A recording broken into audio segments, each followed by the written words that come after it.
പതിറ്റാണ്ടുകളായി സ്വപ്നം കാണുന്ന കൊല്ലം ഇൻഡോർ സ്റ്റേഡിയം ഉടനൊന്നും തുറക്കില്ല. സ്റ്റേഡിയത്തിനകത്ത് പാകാനുള്ള മേപ്പിൾ തടികൾ ലഭിക്കാൻ ഇനിയും വൈകും എന്നതാണ് പ്രതിസന്ധി.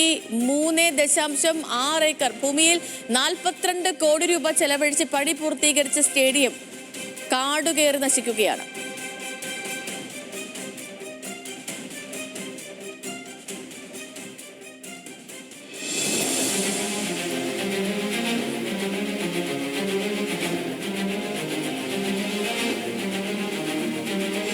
ഒളിമ്പ്യൻ സുരേഷ് ബാബുവിന്റെ പേരിലാണ് കൊല്ലം പീരങ്കി മൈതാനത്ത് ഇൻഡോർ സ്റ്റേഡിയം കെട്ടിടം പണി പൂർത്തീകരിച്ചത്.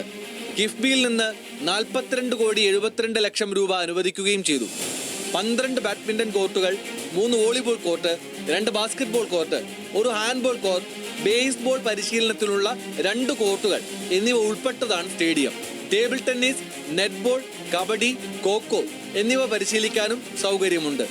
2000 പേർക്ക് ഇരിക്കാവുന്ന ഗാലറി, ആൺകുട്ടികൾക്ക് ഹോസ്റ്റൽ, സ്റ്റേഡിയത്തിലെ നീന്തൽക്കുളം നവീകരണം എന്നിവ പദ്ധതിയിൽ ഉൾപ്പെട്ടിരുന്നു. 2021 ഫെബ്രുവരി 21 അന്നത്തെ കായിക മന്ത്രി EP ജയരാജൻ ഓൺലൈനായിട്ടാണ് കെട്ടിടം ഉദ്ഘാടനം ചെയ്തത്. 2024 ഡിസംബറിൽ പണി പൂർത്തീകരിച്ച് തുറന്നു നൽകും എന്നായിരുന്നു വാഗ്ദാനം.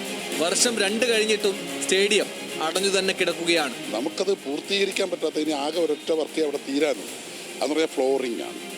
അപ്പോൾ അത് മേപ്പിൾ വുഡ് വെച്ചിട്ടാണ് അത് പൂർത്തീകരിക്കുന്നത്. അത് വിദേശത്തു നിന്നും ഇറക്കുമതി ചെയ്യേണ്ടതാണ്. സ്റ്റേറ്റ്സിൽ നിന്നാണത് വരേണ്ടത്.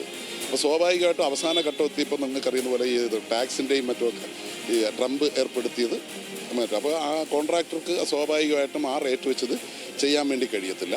US നിന്നാണ് നിലത്തുപാകാനായുള്ള മേപ്പിൾ തടികൾ എത്തേണ്ടത്. എന്നാൽ ഇതിനുള്ള ടെൻഡർ നടപടികൾ ഇനിയും പൂർത്തിയാക്കിയിട്ടില്ല. തടി എത്തിക്കാൻ ദ്രുതഗതിയിലുള്ള നടപടികൾ സ്വീകരിക്കാത്തതാണ് നിർമ്മാണം തടസ്സപ്പെടാൻ കാരണം.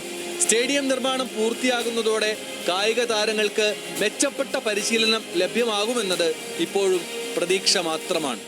ന്യൂസ് മലയാളം, കൊല്ലം.